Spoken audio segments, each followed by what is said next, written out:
solve the linear equation. So यहाँ पनि तीनटा इक्वेशनहरु दिएको छ, यो सल्भ गर्ने र x y z को भ्यालु फाइन्ड आउट गर्ने. So let's take a start. Given equations are यहाँ तीनटा इक्वेशनहरु छ. x plus 2y plus z is equal to 0. Write down equation 1. Next equation 2x plus y minus z is equal to 0. This equation 2. And the last equation is x plus y plus 2z is equal to 0. This equation 3. अब यहाँनिर equation 1 2 3 मा जुन method use गर्दा पनि हुन्छ, इलिमिनेटिङ method, substitution method या cross multiplication method, म चाहिँ यसमा गएर इलिमिनेसन मेथड युज गर्न गइरहेछौं. सो इक्वेशन 1 लिने, z को भ्यालु फाइन्ड आउट गर्ने र त्यो z को भ्यालु गएर इक्वेशन 2 र 3 मा राख्ने. So from equation 1, so we can write here from equation 1. So x plus 2y plus z is equal to 0. Now to find out value of z, z find out गर्न यो दुईटा term के गर्नुपर्छ, right मा लाने हो. Right मा लादाखेरि के हुन्छ, -x minus 2y. Okay clear. Now this equation 4. अब यो इक्वेशन 4 भयो नि z को भ्यालु. अब यो z को भ्यालु गएर इक्वेशन 2 र इक्वेशन 3 मा राख्ने. So we can write here substituting the value of z in equation 2 and 3. 2 र 3 मा गएर राख्ने. इक्वेशन 2 मा के छ, 2x plus y minus z is equal to 0. Now 2x plus y minus what is the value of z? z को value के छ इक्वेशन 4 बाट, -x minus 2y is equal to 0. 2x plus y minus minus plus x minus minus plus 2y is equal to 0. यहाँ 2x र x add गर्दा 3x हुन्छ, plus y plus 2y add गर्दा 3y is equal to 0. त्यसपछि यहाँ 3 common लिन सकिन्छ, x plus y is equal to 0 and we get x plus y is equal to 0. This equation 5. Okay up to here. Now यो equation 2 मा put गरेको थियौं, अब 3 मा पुट गर्ने z को value. So again we have to write here again equation 3 के छ, x plus y plus 2z is equal to 0. अब यहाँ गएर z को भ्यालु फाइन्ड पुट गर्ने.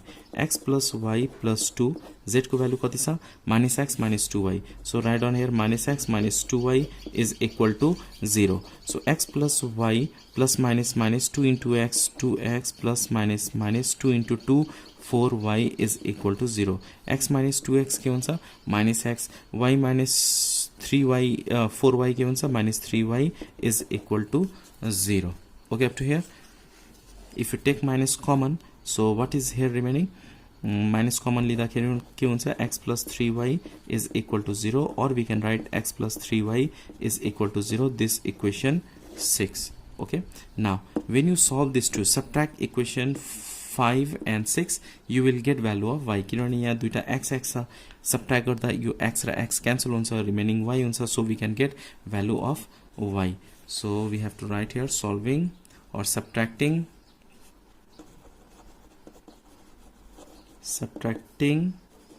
equation 6 from 5. 5 बाट 6 सब्ट्र्याक्ट गर्ने. सो इक्वेशन 5 मा के छ, x plus y is equal to 0. Equation 6 मा x plus 3y is equal to 0. Let's subtract minus minus, यो दुईटा क्यान्सल भयो. y minus 3y के हुन्छ, minus 2y is equal to 0. So this in multiplication, so divide गर्ने, y is equal to 0 by minus 2 हुन्छ.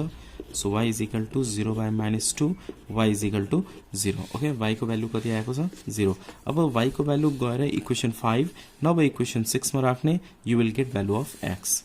So from equation 5, equation 5 मा के छ, x plus y is equal to 0. x को प्लेसमा y को प्लेसमा गएर 0 राख्ने. So x plus 0 is equal to 0, x is equal to 0. So x पनि 0 आयो, y पनि 0 आयो. अब यो दुईटै भ्यालु गएर इक्वेशन 1 2 3 जुनमा राख्दा पनि हुन्छ, you will get value of z. Okay, so putting the value of x and y in equation 1. जुनमा राख्दा पनि हुन्छ 2 3 मा जुनमा राख्दा पनि भयो x + 2y + z = 0 x को प्लेसमा 0 राख्ने + 2 * y को प्लेसमा 0 राख्ने + z = 0 so here 0 + z = 0 therefore z also 0 so the value of x = 0 y also 0 and z also 0 is your answer. Hope you understand this video.